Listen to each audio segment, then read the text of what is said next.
First, our top story tonight, former FEMA chief Michael Brown was in the hot seat today when he testified before the Senate Homeland Security Committee. Brown, who resigned from FEMA days after Hurricane Katrina hit the Gulf Coast, was criticized for refusing to admit lapses in the agency's response to this disaster. Today, he continued to lay the blame on the Department of Homeland Security and elsewhere in the federal government. Minnesota Senator Norm Coleman took particular issue with Brown's defensiveness. What I'm hearing today and what I heard from your testimony is coming in and talking about all these structural traps, that the die was cast. That was your testimony today. That by the integration, and by the way, I have my own questions about the integration of FEMA DHS. But what I heard today from you, that the die was cast. And what I'm saying, Mr. Brown, I'm saying that, in fact, no leadership makes a difference. You didn't provide the leadership, even with structural infirmities.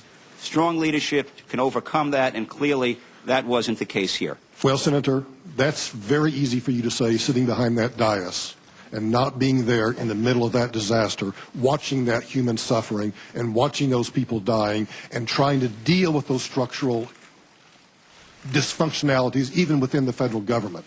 And I absolutely resent you sitting here saying that I lack the leadership to do that, because I was down there pushing everything that I could. I've admitted to those mistakes, and if you want something else from me, put it on the table and you tell me what you want me to admit to. A little more candor would suffice. Thank you, Madam How much Chair. more candor? What more? Ask me the question, Senator. Ask me the question. Thank you. I think my time is up. Thank you, Madam. Joining us now, Fox News contributor, Democratic strategist Bob Beckel, and also the author of the book Black in the White House, former Bush-Cheney advisor Ron Christie is with us tonight. Thank you both for being here. Bob, they did make mistakes. They finally caught up to where they needed to be about 4 days late. I think everybody acknowledges that. You know what bothers me the most when I look at Katrina? There's two things that bother me. The first thing that bothers me, 1,000 buses sat empty. They had 5 days warning. And the mayor and the governor knew what the catastrophe could be because it had been discussed for 35-plus years. I blame them more than the federal government. Tell me why I'm wrong. Well, I'll tell you why you're wrong for a couple of reasons. One, those buses that you're talking about, the authorization for those buses being used had to come from the federal government, number one. Number That's two, not true. They were local buses, Bob. Wrong. No, that's not true. You're wrong. The payment of those for those buses. But look, let's leave that aside just for a second, if I could. Can we look factually here for once at something? And the facts are that FEMA, the White House, knew the day of the breach of this levee while George Bush vacationed, and George Bush knew about it. I know. Bush's fault. Bush's fault. Bush's fault. You guys are a broken record. All right, Ron Christie, here's the deal. Hold on, wait a minute, Sean. Can you just for once take a look at what facts are and not just... I admit there were mistakes. This guy. I'm not, listen, okay. You know what the lesson here is, Bob? Wait a minute, Bob. The lesson is don't count on the government for anything. That's the lesson. That's a conservative point of view. Don't count on the Bush administration for doing the job they should have done. Well, they're doing a good job winning the war, Bob, but that, without liberal help. But that's another thing. You know, we have to get back to that. You want to talk about this. I'm telling you, they knew the day that levee broke, and the President of the United States did nothing but stay on vacation. You know, Ron Christie, the mayor who says that New Orleans will be a chocolate city, that, this city will be a chocolate city, that guy... this mayor, I don't care what Bob Beckel says. If Sean Hannity was the mayor of a city, and if I had 5 days warning, number 5 was coming, and I had 35 years warning that this was going to be a disaster, I would have picked up the keys to the bus myself, and I would have gotten 1,000 friends of mine, and I would have driven the buses into the neighborhoods where they most needed help and collect people and bring them out. Why didn't they do that? You're right, Sean. Good to see you, my friend, first of all. Secondly, it's absolutely ridiculous. I think there are those on the left and those in the Democratic Party who want to blame Hurricane Katrina on President Bush.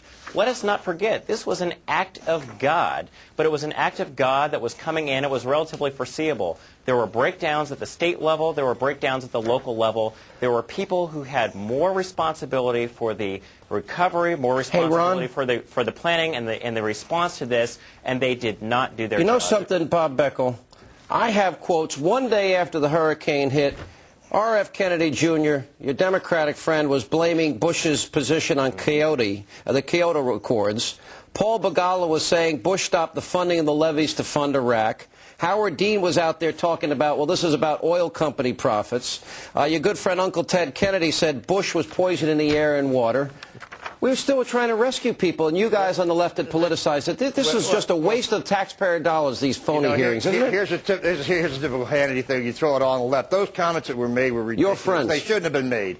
They should not have been made. You want to start throwing things like that around? You want me to start talking about David Duke and the Republicans? Politicizing is on the right. They want to blame the local. Politicizing, Bob, is on the right. They want to blame the local authorities. That's what they're doing. When Ron says that the state knew about this coming in, Sean, you say you knew about it. The federal government knew about it, and it was their responsibility. Bob, they you're knew for overlooking 35 the fact. years. All right, Bob, You're overlooking the fact that you're trying to cover for this guy, and you're going to continue. Ron Christie, let's get some facts on the table here. There was a national emergency declared, or I should say a state emergency by Kathleen Blanco on the 27th. Haley Barbour in Mississippi. The next day he declared an emergency. They knew the levees were failed. They failed on the 28th on the morning. Chertoff said he didn't know until Tuesday about the levees. And then President Bush on September 1st said, I don't think anybody anticipated the breach of the levees. Where's the responsibility here? I thought conservatives like to take responsibility for themselves. Hi, Alan. First of all, nice to see you. Republicans always take responsibility for their leadership and for making sure that they put forth proactive policies. Not here. The fact of the matter is, Alan, that you're looking at a city of New Orleans that's built beneath sea level, that it was unforeseeable the level of this catastrophe as it was coming in. They didn't act for days. It was unforeseeable, Alan. It was unforeseeable the amount of damage that this was caused.